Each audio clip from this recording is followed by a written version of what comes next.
আচলতে বানে কিটো পৰ্যায়ত আচলতে শিৱসাগৰত বিধ্বস্ত কৰি থৈ গ'ল তাৰ কোনো নতুনকৈ কোৱা প্ৰয়োজন নাই আৰু এই মুহূৰ্তত মই উপস্থিত আছোঁ শিৱসাগৰৰ যিটো সুন্তলীচিগা সেই সুন্তলীচিগা গাঁৱত উপস্থিত আছোঁ আৰু মই পোনে পোনে এটা পৰিৱেশ এই মুহূৰ্তত দেখাইছোঁ।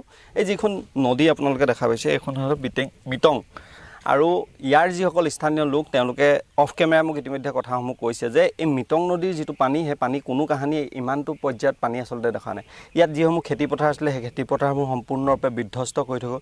আমি নেপালী খুঁটিৰ কথা কৈ আছোঁ, আমি বিহুবৰ কথা কৈ আছোঁ, আমি নাজিৰাৰ কথা কৈ আছোঁ, আমি বিভিন্ন যিসমূহ স্থান আমি নিমাইজানৰ কথা কৈ আছোঁ, আমি বেতবাৰীৰ কথা কৈ আছোঁ, কিন্তু এই যিটো স্থানত আচলতে প্ৰথমে আহি পেলাই মিটং নৈ যিসমূহ পানী সেই পানীসমূহ আহি সোমাইছিলহি এই যিটো স্থান সেই স্থানটো বৰ্তমানৰ যিটো পৰিৱেশ সেই পৰিৱেশ মই এই মুহূৰ্তত পৰিৱেশটো দেখাইছোঁ। এই খেতিপথাৰসমূহ আছিলে, বিভিন্ন বাৰীসমূহ আছিলে, সেই সম্পূৰ্ণৰূপে সকলো আচলতে বিধ্বস্ত কৰি থৈ গ'ল।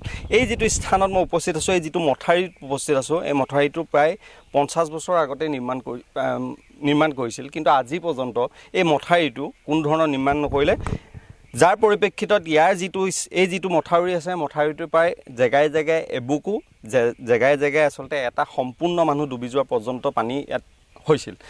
স্থানীয় লোকসকল আছে, আমি তেওঁলোকৰ লগত কথা পাতিম, কিন্তু এই যিসমূহ পানী এই পানীসমূহ এই স্থান দি গৈ শিৱসাগৰৰ যিটো 37 নং ৰাষ্ট্ৰীয় ঘাইপথ আছে সেই ঘাইপথৰ ওপৰে প্ৰায় 2 ফুট ওপৰে বাগৰি যি ইপাৰে যিসমূহ গাঁও আছে সেয়া লাগিলে হাতীঘুলিয়ে হওক, চিন্তামণিগড়ে হওক, এই বিভিন্ন যিসমূহ এটা বিস্তীৰ্ণ এলেকা আচলতে এই মুহূৰ্তত পানীত ডুব গৈ আছিলে। কিন্তু এই মুহূৰ্তত ইয়াৰ গাঁৱৰ যিসকল লোক আছে লোকসকলৰ লগত মই কিছু কথা বতৰা পাতিম। দাদা, আপোনাৰ পৰা আচলতে জানিম, বহু স্থানত আমি দেখা পাইছোঁ মথাউৰিসমূহ বহি গৈছে, বহু স্থানত ভাঙি গৈছে, কিন্তু মিটং নৈ যিটো বলিয়াবান সেই বলিয়াবানে গাঁওখনৰ এতিয়া সম্পূৰ্ণৰূপে তছনছ কৰে। সেয়া লাগিলে খেতিপথাৰে হওক বা বাসগৃহসমূহে হওক বা বাৰীসমূহে হওক, কিন্তু এইটো নিৰ্মাণ কৰাৰ ক্ষেত্ৰত বা এইটো যিটো পৰ্যায়ত ওখকৈ নিৰ্মাণ কৰিব লাগিছিল নিৰ্মাণ নকৰিলে।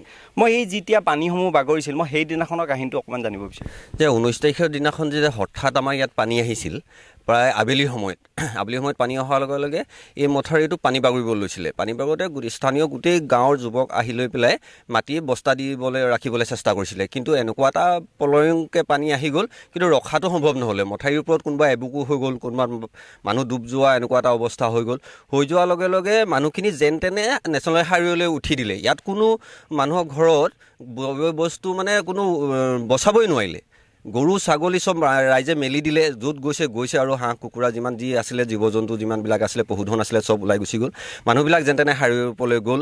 যিবোৰ মানুহ যাব নোৱাৰিলে ঘৰৰ ওপৰত উঠি থাকিলে, সেই মানুহখিনিক পিছদিনাখন SDRF তেওঁলোকে আহি লৈ পেলাই সেই মানুহখিনিক তেওঁলোকে উদ্ধাৰ কৰিলে। এইটো এটা পৰিতাপৰ বিষয়, ইমানটো এটা ভয়ংকৰ পানী এই জেগাডোখৰত হোৱাৰ পিছত মানে ইয়াৰ পানী গৈ লৈ পেলাই নেশ্যনেল হাইৱে বাগৰি লৈ পেলাই খনামুখ, হাতীঘুলি বিস্তীৰ্ণ অঞ্চল প্লাবিত হ'ল। এই প্লাবিত হোৱা অঞ্চলবিলাকত আমি দেখিলোঁ প্ৰশাসনিক বিষয়া হওক, চৰকাৰীয়ে হওক বা বৰ্তমানৰ MLA হওক, তেওঁলোকে চব জেগাতে আহি খবৰ খাতি ল'লে বা তেওঁলোকে যি সহায় সহযোগ কৰিব লাগিছে কৰিলে।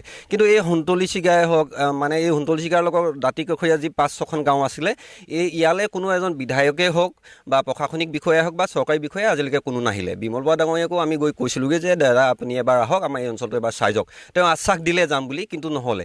তাৰ আৰু এটা কথা কওঁ, ইয়াৰ যিটো পানী এতিয়াও আবদ্ধ হৈ আছে, এই আবদ্ধ হৈ থকা পানীটো ওলাই যাব পৰা কোনো ব্যৱস্থা নাই। 4 লাইনটো যিহেতু বনালে, 4 লাইনৰ মাত্ৰ এটাই ড্ৰেইন দিছে এই বৃহত্তৰ মিটঙৰ পানীটো ওলাই যাবৰ কাৰণে, সেই ড্ৰেইনটো ওপৰত বনালে। তাৰপিছত আৰু ড্ৰেইনৰ ব্যৱস্থা নাই। যিটো এখন চুইচ গেট আছে মিটং নেশ্যনেল হাইৱেৰ কিনাৰত মিটঙত, তাত ওলাই যাব পৰা ব্যৱস্থা নাই। কোনোবাই ড্ৰেইন যদি অকণমান দিছে, সৰু সৰু নলা চুঙা এটা গোটেই দি থৈছে, যিটো পানী ওলাই নাযায়। প্ৰশাসনে আমি উপায়ুক্ত মহোদয়ক আৰু চাৰ্কুল অফিচত, আমগুৰি চাৰ্কুল অফিচত আমি কেইবাবাৰো দৰখাস্ত কৰিছোঁ 3-4বাৰ। তেওঁলোকে আমাক আশ্বাস দিয়ে এইটো কৰি নিম বুলি, কিন্তু আজিলৈকে সেইটো হৈ নুঠিলে।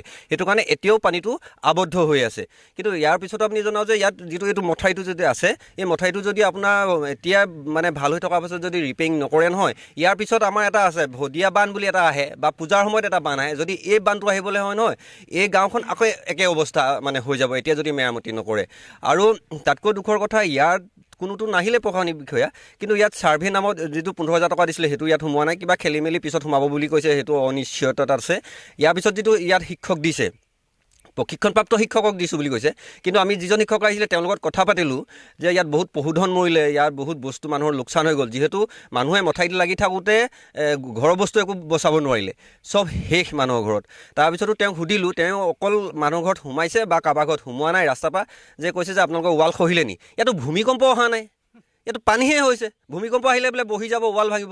পানী যিটো আহিছে কেঁচা ঘৰবিলাক ভাঙি দিছে, যিটো পানী সোঁতত আহিছে পকা ঘৰবিলাক। আৰু মানুহে পকা ঘৰটো এনেকুৱা ডাঙৰ পানী এটা আহিলে ভাঙি নিব পৰাকৈ মানুহে পকা ঘৰটো নবনায়। তেওঁ ক'লে যে পকা ঘৰ যদি ৱাল ভাগিছে তেতিয়াহে আপোনালোকৰ ইয়াত এপত সোমাব, আৰু যদি নাই ভঙা তেতিয়া নোসোমায়। যে মুখ্যমন্ত্ৰী মহোদয়ে কৈছে যে প্ৰতিটো পশুধনৰ পৰা আৰম্ভ কৰি যিমান বস্তু, ফ্ৰিজ, ইনভাৰ্টাৰৰ পৰা আৰম্ভ কৰি মটৰ যিমান বেয়া হৈছে চবৰে এইটো সমীক্ষা ল'বলৈ।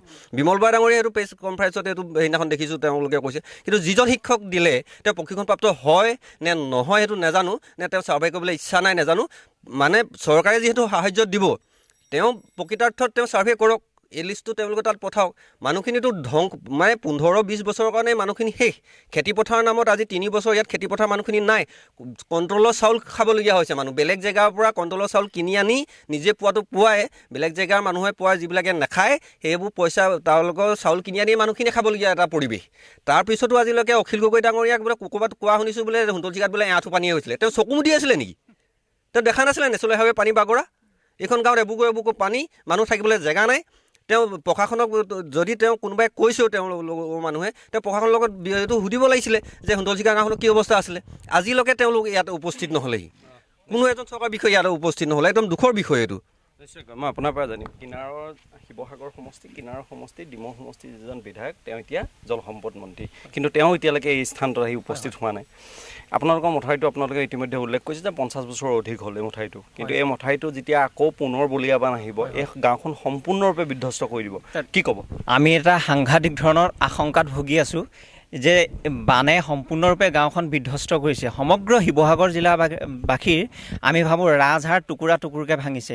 আগতো বান আহিছে, এইবাৰ বানটো প্ৰলয়ংকাৰী বান, অত্যন্ত ভয়াৱহ বান। সমগ্ৰ অসমবাসীৰ লগতে ভাৰতবাসীৰ লগতে পৃথিৱীয়ে এই কথা জানিছে, আৰু যথেষ্ট মানুহে মানুহৰ বাবে সহায়ৰ হাতো আগবঢ়াইছে। বিভিন্ন অনুষ্ঠান প্ৰতিষ্ঠান, বিভিন্ন দল সংগঠনে বা ইউটিউবাৰসকলে যথেষ্ট সহায় কৰিছে। কিন্তু তাৰ ব্যতিক্ৰম নহয় আমাৰ এই গাঁওখন। আমি জীৱনত দেখা নাই, আমিতো কালি পৰহিৰ ল'ৰা, কিন্তু আমাৰ অঞ্চলবাসী, আমাৰ ককাহঁতে আইতাহঁতে কৈছে যে এনেকুৱা ধৰণৰ এটা ভয়ংকৰ বান দেখা নাই। মিটঙত এনেকুৱা ধৰণে মিটঙৰ পানীয়ে আক্ৰান্ত পূৰ্বতে কৰা নাছিলে। মথাউৰিটো পুনৰ নিৰ্মাণৰ ক্ষেত্ৰত চৰকাৰলৈ কি আহ্বান জনাব? মথাউৰি পুনৰ নিৰ্মাণৰ ক্ষেত্ৰত মই চৰকাৰক এটা বিনম্ৰভাৱে অনুৰোধ জনাব বিচাৰিছোঁ যে এইটো এটা 50 বছৰৰ পুৰণি এটা মথাউৰি। আজিলৈকে কোনো ধৰণৰ এজন চৰকাৰী বিষয়া ইয়াত উপস্থিত নহ'লে, বিভাগীয় কৰ্তৃপক্ষ উপস্থিত নহ'লে, আৰু আহি থকা দিনবোৰত কিন্তু আৰু অত্যন্ত এটা বান আহি আছে, ভদীয়া বান। সেই ভদীয়া বানেও হয়তো আমাক আক্ৰান্ত কৰিব পাৰে। গতিকেলৈ আপোনালোকৰ এই প্ৰতিনিধি টাইপৰ মাধ্যমেৰে মই বিভাগীয় কৰ্তৃপক্ষ আৰু বিভাগীয় মন্ত্ৰী মহোদয়ক, আমাৰ শিৱসাগৰ জিলাৰ অভিভাৱক মন্ত্ৰী মহোদয় আৰু জলসম্পদ মন্ত্ৰী আমাৰ শিৱসাগৰ জিলাৰ সুশান্ত বৰগোহাঁই ডাঙৰীয়া আৰু বিমল বৰা ডাঙৰীয়াক মহোদয়ক বিনম্ৰভাৱে কাতৰ অনুৰোধ জনাইছোঁ যে অতি শীঘ্ৰে আমাৰ এই অঞ্চল পৰিদৰ্শন কৰক আৰু মথাউৰিটো পুনৰ নিৰ্মাণৰ ব্যৱস্থা কৰক। নহ'লে আহি থকা দিনবোৰত, আৰু বেছি দিন নাই, আৰু 6 মাহৰ ভিতৰতেতো আকৌ বান আহিবই, কিন্তু আমাৰ এই সোণতলচিগা গাঁওখনৰ লগতে বৃহত্তৰ অঞ্চলটো নেপালী খুটি আৰু সোণতলচিগা গাঁৱৰ কোনো পাৰ্থক্য নাথাকিব আচলতে। নিশ্চয়কৈ মই পুনৰ পৰিৱেশটো এই মুহূৰ্তত দেখাইছোঁ। মই মথাউৰিটো এই মুহূৰ্তত যদি মই কওঁ, প্ৰায় 3টামান অংশ এইদৰে আচলতে বহি যোৱা পৰিলক্ষিত হৈছে। কিন্তু ইতিমধ্যে উল্লেখ কৰিছে যে প্ৰশাসনিক কোনো ব্যৱস্থা, কোনো লোক আহি ইয়াত উপস্থিত হোৱা নাই। তেওঁলোকে কৈছে ইতিমধ্যে তেওঁলোকৰ খেতিপথাৰসমূহ শেষ, তেওঁলোকৰ পশুধনসমূহ শেষ, তেওঁলোকৰ ঘৰ বাৰী সম্পূৰ্ণৰূপে শেষ। মই বাৰম্বাৰ কৈছোঁ, মই আগতেও কৈছোঁ, এতিয়াও কৈছোঁ, তেওঁলোকে যিটো শেষৰ কথা কৈছে সেইটো কম শেষটো নহয়, অন্তিম পৰ্যায়ৰ তেওঁলোকৰ যিটো শেষ, সেই শেষটো হৈছে। আৰু এই শেষটো তেওঁলোকে আকৌ পুনৰ উজ্জীৱিত কৰিবলৈ কিমান সময়ৰ প্ৰয়োজন হ'ব, কিমান অৰ্থৰ প্ৰয়োজন হ'ব, সেই কথা বতৰাবোৰ অনিশ্চয়তা আছে এতিয়াও। কিন্তু এই মুহূৰ্তত এই যিটো স্থানত মই উপস্থিত আছোঁ, এই স্থানটোৰ কিটো পৰ্যায়ত আচলতে বিধ্বস্ত কৰি থৈ গ'ল তাৰ পৰিৱেশসমূহ আমি দেখাইছোঁ। কিন্তু অনাগত সময়ত এই মথাউৰিটো নিৰ্মাণৰ ক্ষেত্ৰত কেনেধৰণৰ ব্যৱস্থা গ্ৰহণ সেয়া লক্ষণীয় হ'ব। আপোনাক ধন্যবাদ জ্ঞাপন কৰিছোঁ মুজাক্কিৰ।